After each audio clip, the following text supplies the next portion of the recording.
We're here in Stanley Park in Blackpool. I'm with Karen Downs, the mother of Charlene Downs, the murdered Muslim grooming victim. Karen, first of all, a little bit about the memorial bench here in the park. What's it doing here? Well, we actually had a memorial service for Charlene in 2008, and in 2009 we had this bench dedicated in her memory. And the reason we chose Stanley Park is because it was one of Charlene's favourite places. It was a place where she used to come down with her dad, have an ice cream with her brothers and sisters and feed the ducks. She loved it down here, and it's a beautiful spot. That's why we chose Stanley Park, and that's why the bench is here in her memory. As I've no body or no the nearest I can do is have a bench in her memory. I've no body to grieve for, so the best I can do is come down here on her anniversary, on the 1st of November, her birthday, Christmas, Easter, and in the summer, you know, to bring her flowers and to sit and think about her and to have some quiet reflection. Well, can we talk about the whole circumstances of, you know, how this terrible thing came to pass? First of all, Charlene was 14 years of age when she disappeared. She got up as normal it was the 1st of November 2003. She got up as normal, happy, got herself washed, bathed and had a breakfast and put her Darren Day. I remember she put her Darren Day videos on. She loved Darren Day. He was one of their favourite West End singer. And she got herself ready and went round a friend's house. I at that point went shopping just as a normal Saturday as you do. I came back and Charlene came back, and then she said, "Mum, I'm going out with Becky at tea time." I said, "That's fine." I was at work that evening giving out some leaflets. I did promotion work for an Indian restaurant, and I went to work at 5 o'clock as normal. Charlene went out about 5 with her sister Becky. So at 7:15 that night, it was a dark November cold night, I always remember it.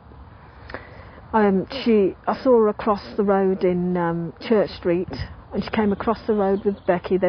She was happy and laughing. They'd been to McDonald's and they had those milkshake cartons. They both had them in their hands. They'd both been laughing and joking.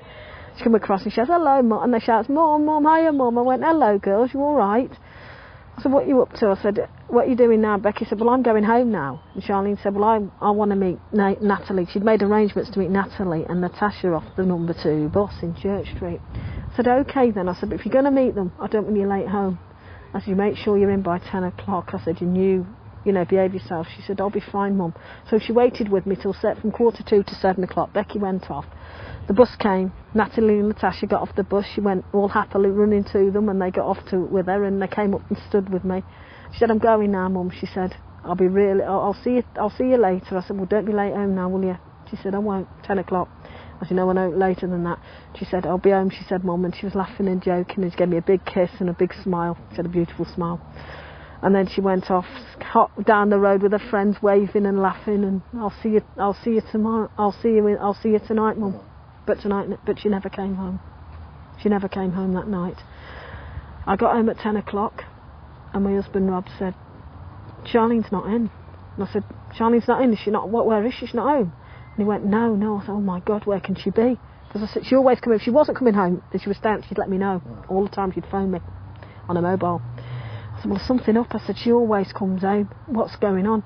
So he said, "Well, I'll tell you what I'll do." He said, "I'll get my bike out," because he had a push bike, and he said, "I'll go and have a cycle round down the pier and see if I can see her." So he went out. Half an hour later he come back. He said, "No sign of her." I said, "Well, where can she be? Because that's where she was going."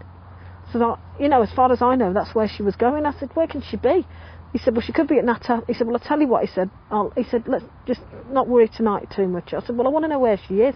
He said, "Don't worry too much tonight, but we'll go in the morning. If she's not back, I'll sleep for tonight." Well, I can't do sleep, so I was up and down all night. He said, "If not," he said, we'll go round a friend's tomorrow and see if she's there." Well, the night came and went. No sign of her. The morning came. No sign of her. Afternoon. I said, "Rob," I said, "I can't stand this. Where is she?" I said, "She's not home." I said, "She's always home. There's something wrong. I just had a feeling." So he said, "Well, I'll tell you what, I'll go." So we went to see her friends. I went round her friends' houses. She hadn't been seen. They said they'd left her that night at 9 o'clock on the pier to go babysitting. Well, as far as I knew, she was with them and they were supposed to coming back with her, but they'd left her on her own by the North Pier, outside the pier. So I said, well, she's not, you mean she's not with them, so where can she be? So we went out, I went out with him, we all went looking round to see if we could see her, see if she was anywhere. She was nowhere to be seen, nowhere at all. So I rung the police, and they told me I had to wait a further 24 hours to see if she come back. 24 hours, that seemed a long time for a girl of 14. Mm-hmm. I said, is there nothing you can do? They said, well, nothing for 24 hours, you need to sit that tight and see whether she comes back. I said, well, this ain't right, this is out of her character. Mm-hmm. It's not her. It wasn't. She'd always come back. She loved it, you know, she was always happy. She was a happy girl. Mm-hmm. So anyway, Sunday went, I was out my mind with worry. I kept looking at the clock, I kept looking out the window, Sunday night I was looking out the window, because as I said, where we lived there was a car park, and I kept looking out, so she coming across that car park, any sign of her? I said no. I went upstairs in the bedroom, looking out the bedroom window, I said nobody's sign of her. I hardly slept that night. Well, the next day, Monday morning came and went, still no sign of her. I said, that's it, I'm phoning the police. So I rung the police and I said, there's something got to be done. I said, she's still not back. They said, well, has she not? I said, I've tried a friend, she's not at a friend's houses. I said, I don't know where she is. They said, well, we'll come out and see her. So they came out, they took details of her at this point, and I gave them a description and a photograph. So then they went away, and then they started to do house-to-house inquiries. Me, I was all over the place, didn't know where she was, worried to death. I said, where is she? And, you know, oh my God. And I asked the sisters, I said, have you seen her? Have you seen her? When you're out, look for her. They went out looking for her, and her brother went out looking for her, no sign of her. So anyway, and I knew, and the thing is, she'd been excluded from school, and I knew then she was going back to school on the following Tuesday, and she was looking forward to that. And I said, there's something wrong. I said, we've got an interview with the school on Tuesday. They're introducing her back to school. I said, so what's going on? I said, she was so looking forward to that. She was dead excited about going back. She liked St George's, and because she had been a bit naughty at school, you know, a bit rebellious as teenagers are. But she wanted to go back. She missed all her friends, and she missed being there. So anyway, the police came and went, and there was no sign of her. And then people started saying they'd had sightings of her, which were obviously wrong, and the police checked them, and there weren't even her. Oh. And that gave me hope then. I thought, oh, is she around? Somebody said they'd seen her sleeping rough, and I said, well, sleeping rough? She has no reason to sleep rough. She's got a perfectly good bed. What would you want to sleep rough for in November? You know, and then they said somebody said they'd seen her on a train. Then I started getting these awful people saying they'd seen her dead on railway tracks and things like that. I absolutely devastated. Started to cry. Somebody bought me a bunch of flowers saying, we've seen your daughter dead. I said, just get away from me, just go. Sent them away from the door. Just horrible people saying things. And I told the police. Then the next thing we knew, we had CID at the door interviewing myself. They made us feel like criminals, myself and my husband. What sort of timescale was this? This was about a couple of weeks after our disappearance. But again, they were doing their job. I respect that. I respect they had to do it, but they didn't. They didn't hold back. They searched the house, forensics, which I would expect them to do. They interviewed my mother, all the sisters, her brother, everyone. We all got interviewed. They had the house from top to bottom. They searched the house, even brought sniffer dogs in. Nothing. Well, they wouldn't have found anything anyway, but that's what they did. They've got the job to do. I respect that. Which is, I detest the police. I respect they have the job to do. And it went on from there then, and then they gave me. They kept coming out and asking me, sending a liaison officer around. Had we seen, asking us questions, asking me where she was. I said to the police, if I knew where she was, I wouldn't need you, would I? Asking me, did I know where she was? Did my husband know? Or, ridiculous questions like that. I said, instead of asking me questions, will you please go out and look for her? I said, your job's to look for her. We don't know where she is. I wouldn't be asking you if I knew where she was. And it went on from there, and 6 weeks went by of pure hell, just sheer limbo. We're just in sheer limbo. We still are, actually, but it was worse. It was worse than, it's not easy now, but it was worse than in the early days. And they never put it in the Gazette. I actually approached the Gazette and asked them if they would put it into the Gazette for me, which they said they kindly agreed to do. Because at first the police were holding back. I don't know what was wrong with them, but they wouldn't put it in the paper for some reason. I don't know. They probably heard things, but they wouldn't put it in the paper. But they did after 6 weeks. Is that normal, do you think, in these cases? No, because some are after 48 hours. They put them on. A lot of people, the children go missing after 48 hours or 24 hours. They're on the TV and on the radio and on the paper. No, not Charlene, though. I couldn't understand why. I said, why not? I said, they do it for other missing children. And what did they say to that? They said, we believe she's right. They kept saying they believe she's run away. I said, Charlene hasn't run away. I told them this. They thought she'd run away from home at first. And I said, Charlene, I said for the last time, I said, Charlene has not run away. She had no reason to run away. There'd been no argument.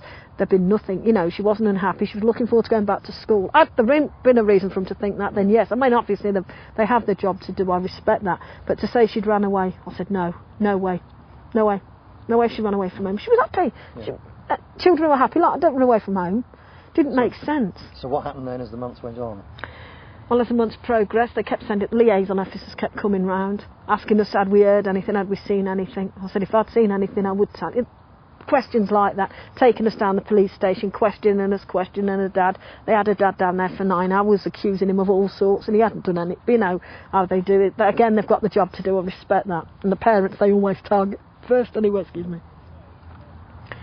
And after about, and it went on, and then we got the interviews with the media and like the paper, and then the news started to come round. The newspaper, the Granada reports and things like that came round. But she was classed then as a missing child, and they put all the posters up all around the town. You know, missing, Charlene's missing, and things like that. And I'd just seen her and all the rest of it, and we'd heard nothing, absolutely nothing, apart from them few sightings that they alleged they'd seen. But them sightings proved they came to nothing. Yeah. That was awful, because it gave my heart. I was jumping, thinking that, you know, oh, is it her? Is it her? No, it wasn't.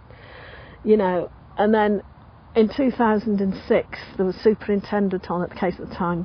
Superintendent Paul Boschini came to. Well, he sent these officers round. It was a Friday afternoon. I'll never forget it. He knocked on the door, and I let them in, and they said, "Hello, come in.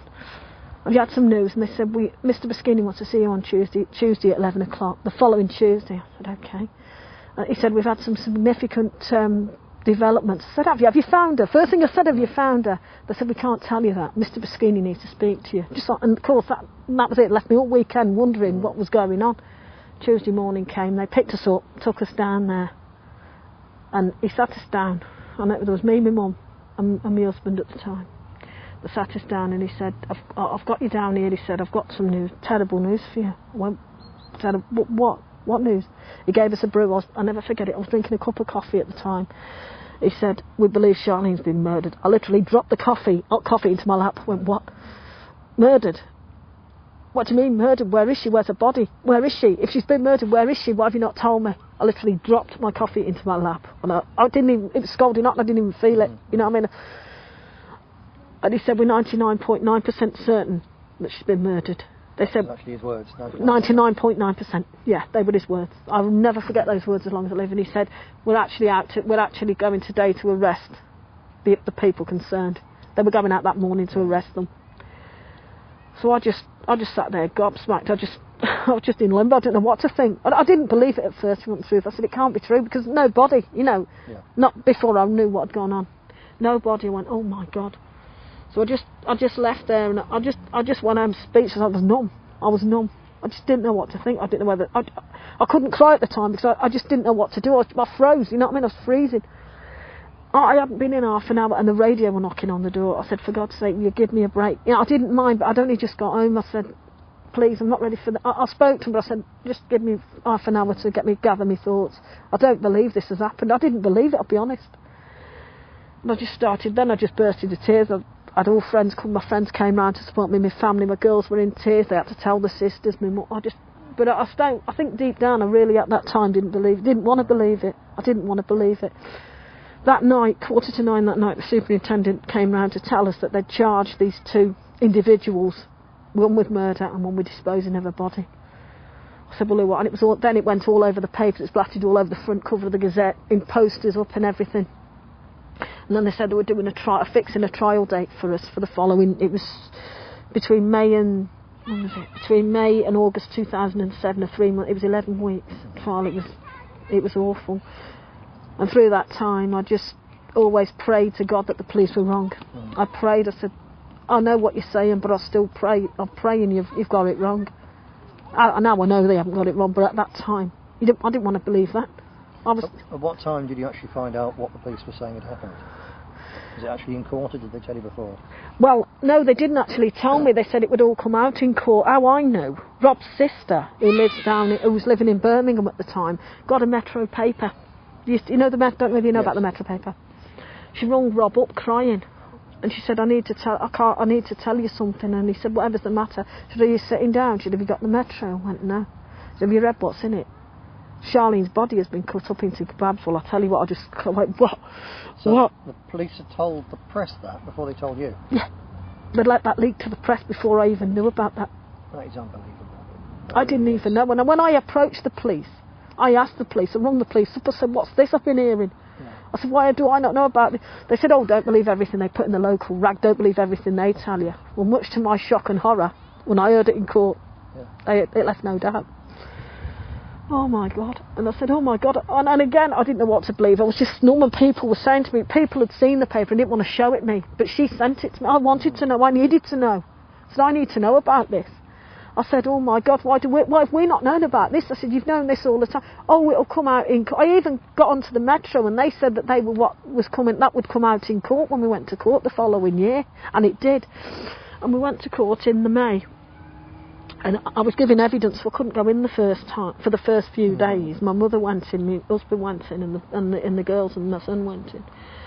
And they went in, and on the opening address of the court, the day when they first opened the court, my daughter and my mother, they came out, he was as white as a sheet. He said, I can't believe what I've just heard in there. I said, what's the matter? They sat me down, they said, my mum sat me down, she said, sit down, Karen. I said, what is it? She said, what you read in that paper? She said, they've just bought it all out in court. Oh my God, I just burst into tears. Please God, don't let that be true, please God. Sorry, I'm getting upset. I said, please God, don't let that be true. I said, it can't be true. I said, sadly it is. And then as I went, I gave my evidence, but my evidence was about the last time I'd seen her. I didn't know anything about them, it was nothing about that. So I gave me evidence, and then I sat in the public gallery, and as I sat there, it was emerging slowly but surely what had happened. And on one of the, as I began to hear the covert recordings, I killed her in anger, I chopped her up, I put her into my kebabs, I put her bones into it. Yeah, we could hear everything on that tape. It was awful. I ran out. I literally got up and I ran out that court. I was sick. I said, I can't listen to that. I can't. And it took me a couple of days before I could go back. I couldn't go back. So how these covert recordings, this was of the two accused discussing. Yeah, what they'd done, yeah. They'd put... How did the police come to get covert recordings of this? Well, I don't... Oh, yes, of course. They'd heard from one of the defendant's brother who was crying by a witness saying that he'd heard him bragging about what he'd done. A man called David Cassidy. I do have an email from him as well that tells me everything. If you ever want to see it, I can show you the email about what they've done to her. And he was a witness in court, and he was the one who told the police about what he'd heard, and that's when they decided to put covert recordings in their homes, bug their homes and their cars and things like that. That's how they got to hear about that, and that was what was played in court, and they left no doubt what I heard. They left absolutely no doubt about the horrific things they'd done to her. I can't even say, chopped her up and dismembered her and all things. Oh, it was awful. It was awful. Absolutely awful. I've never heard anything so horrific in all my life as what I heard on them tapes. How they could do that to a young girl. And then he denied he ever knew her. He denied he didn't know what it was and even things like that. He said he didn't even know Charlene. What we heard left us no doubt. I was amazed that the jury never even couldn't reach a verdict. How they never reached a verdict. It was a hung jury. It was hung, yeah. It was hung. But it emerged afterwards that apparently he knew one of the jury members knew the defendant. That came out as well since. We found that out since. And the brother of the defendant, who obviously can't name, was intimidating the jury as well. Was following them around and saying, my brother's this, my brother, you from, just generally, if you follow somebody and stare at them, that's intimidation, isn't it? Yeah. That kind of thing. That should be grounds for a retrial. Yes, absolutely. What if police said you've got intimidation of witnesses, allegedly, and a connection between one of the jurors and one of the defendants? The killer, So on either grounds, that should be grounds for a retrial, but it hasn't been. Is this a police decision or a Crown prosecution decision, do you know? I'm not too sure what it is. All as I know is the case collapsed. And because David Cassidy, who heard these things, gave evidence at the first trial, and it emerged that he'd been excuse me, he'd lied to the DWP, and they used that as in on the second, because when they were going to have a retrial, they did order a retrial, the judge, for the following year, and he remanded those two back into custody. And he said because he lied to the DWP. They classed him as an unreliable witness, and that was part of the reason the case collapsed. But surely lying to the DWP is one thing. Lying about a murder is something completely different. But what we heard on those covert recordings left no doubt in our minds anyway. I didn't need the witness. I didn't need David's testament, I knew, but I do have David's testament anyway of what happened. Yeah. So, at what point did you discover the issue of grooming and find that, this was, or find the context of what happened here? It was this year actually. I knew what they'd been doing in the court, but since it emerged about these 60 girls, it was actually this year in the Times, some months back now it was, when I read the Times and they came out to interview me, and he told me then, and when it came out, I had the shock of my life. I had no idea, and I had no idea Charlene was going to these takeaways either. The fact being that she was supposed to be going to the arcades with her friends, but obviously her friends must have known about these places and took her to these places. Had I have known, I would have stopped it. I would have put a stop to it, definitely. So, from what you found out, how long was she being groomed for? I don't know. Must have been a good year or so. Must have been easy, 13, 14, about a year, I'd say, roughly, without our knowledge. He was asking them for bags of chips for blowjobs, them disgusting kind of things, asking young girls to do that. And lots of them drinking, putting GHB in their drugs in their drink and stuff like that. And I only hope to God she didn't suffer with what he did. It was horrific. Horrific. So the case collapsed, yes. And then the possible retrial never materialised. Yes. And these two went back to the shop. As if nothing had happened. So nothing happened. Yeah. They were also awarded £250,000 compensation. That was each, wasn't it? That was each. That was each. And to this day, they're still being protected by the police. In what way? Well, they're protected. They guard them. They watch them, don't they? If we have a protest, they're protecting them. We can't say what we want. We can't shout what we want. We can't do what we want. You know what I mean? They're as good as tuck them up in bed at night. You know what I mean? It's just wrong. They've got the protection of the police. They have the protection of the police. Everywhere he goes, the police protect him. Every time he does anything else, and he has offended since he came out of prison from Charlene. He's raped and drug raped other girls, and he's got off with it all the time. And I can't understand how he's got off with it all the time. He must be paying his lawyer thousands, because I don't know how he must have a very good lawyer to get him off. That's all. The thing with criminal cases, he's not paying his lawyer. We are. No. Well, it's sorry, taxpayer funded. Right. Well, obviously, does he not pay himself? I thought he paid his own lawyer. No, criminal cases. Oh my God, funded. No. Surely he wouldn't get legal aid though, would he? Yeah. Would he? If you're accused of a crime, you get legal aid. Oh God. Yeah. As well as the handouts. You never. It's mad. I didn't know that. It's mad. Yeah. I thought he was paying a solicitor or something like that. Awful it was. It's been awful. It's been awful ever since. And I do pray. I'm in the English Defence League. We have protests now for her to try and get justice, and I'll never give up trying to get justice and trying to find her as well. It's one thing else I would like, one day I hope to do, and I hope we get justice for her, and these two defendants are brought back to court, and one day they're punished for what they did. Yeah. In the meantime, yes. Until that happens, the shop's still there. Yes.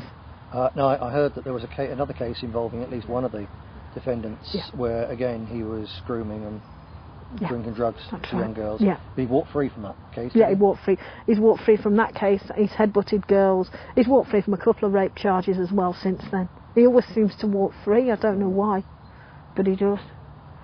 And they made a point of saying, the shop has now changed hands. It's changed its name several times. It might have changed its hands, but he's still got connections. He's actually been seen still skulking in that shop. And he's actually been... We've heard whispers from friends saying that his uncle actually owns that shop as well. It's called Mario's now, by the way. It used to be Mr. Bean's, it's now Mario's. Saying that his uncle actually has connections with that shop and owns that shop. So... we still believe. I've always believed he still had connections, because who in their right mind would have bought that place off him? Yeah. Who in their right mind would touch that place unless he's related or something to him? To have such a bad reputation. That's how I see it. So the campaign for justice for Charlene, obviously various. It's a non-political campaign. Obviously, several different groups involved. Yes. In it. What in your mind what's required for justice? What would justice be? What do you want? Well, obviously, I'd like the defendants to face trial for what they've done. I'd like them locked up for what they've done. I don't think they deserve to be walking around. I don't think they deserve to be on this earth, but perhaps I'm out of all wrong saying that, but that's the way I feel. I think it should be a life for a life. If I had my way, I'd bring capital punishment. That if I could, I can't, but if I could, I would. I believe that they should both be publicly hung for what they've done. That's, to me, prison's too good for them. To me, prison's far too good. It's too easy. It's too soft an option. Yeah. To me. So, how does it make you? Because I've dealt with other cases, nothing like as bad as this. Well, there's several where lads have been murdered. It's a different thing, but so it's absolutely shattering for families. How do you feel when you see other cases where retrials are allowed, whereas in this case it seems that no one's interested? It just seems so unfair. I mean, I just wonder why them and not us. But I'm pleased at the same time that they are getting justice, and I am glad that they are getting retrials. I'm pleased for them, but at the same time, it's just I wish Charlene was as well as them. I want them to as well as them. It just seems so unfair. Where's the unfairness? Where's the justice for her? There's none. It's like she's died for nothing. You know what I mean? And the defendants are just laughing at justice. They're just laughing at the police, just making a mockery of the whole thing, walking around as if nothing's happened, as if their life can go on. When ours has obviously been, ours will never be the same again. I'll never be the same again. Never. And what about Charlene's brother and sisters? They miss her deeply, but they have to. Obviously, they've had to get on with it. They've moved on with their life, but they'll never ever forget her. They still to this day would want justice for her. Emma's now got a baby, and Robert's my son has a baby son as well. But my other daughter, Becky, took it terrible. She's had to come out of college. She's on antidepressant tablets to this day because she was the last one that was with her that night, and it's really badly affected her as well. It has affected my whole family, but life has to go on. It'll never be the same again. She'll never be forgotten, and one day I will always fight till my dying day for justice for her.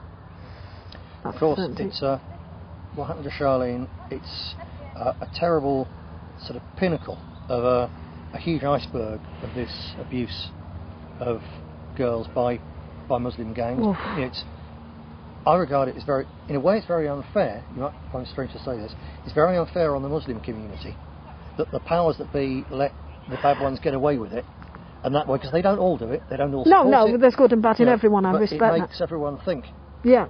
Well, basically, they all do it, and certainly, I've yet to see any of the imams or the community leaders condemning the fact that their community does this. It's like they condemn that kind of behaviour, like they allow that to go on, which is wrong. They shouldn't.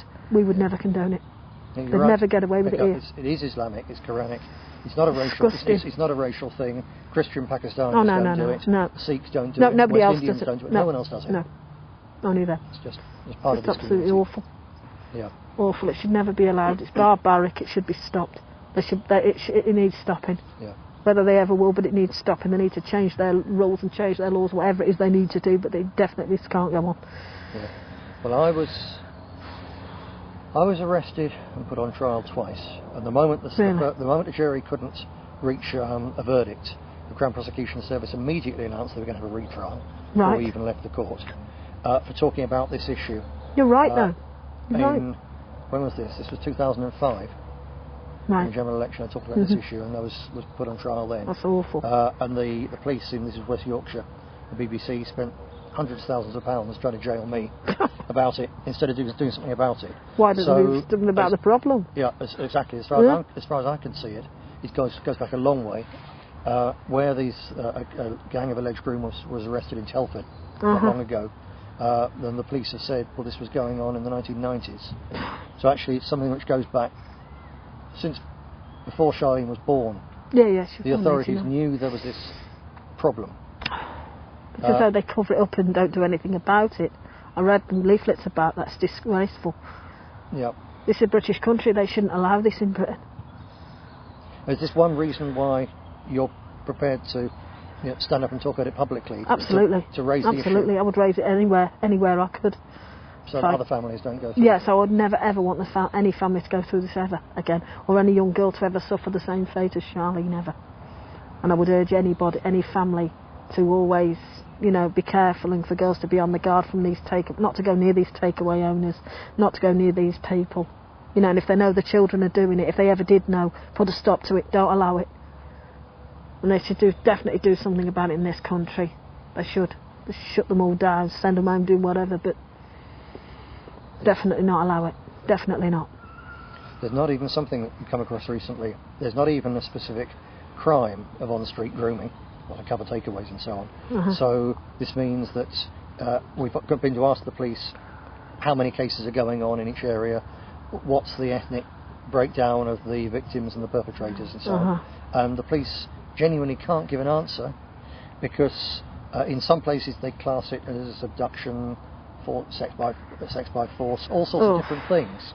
And so they use the racist card again, don't they? So there simply isn't a crime. It's a dozen different crimes. There's not one crime. So therefore we don't even know how many places it's going on in. Because Could be going on everywhere. There's no common denominator. Yeah. Well, there needs to be. They need to stop it. They need to tackle Parliament needs to tackle this issue. They need to really tackle this issue and stop this going on. Otherwise, this country, I don't know what happened to. I dread to think what happened to this country in 20 years' time. You know, I'd never want anyone else to ever go through this again.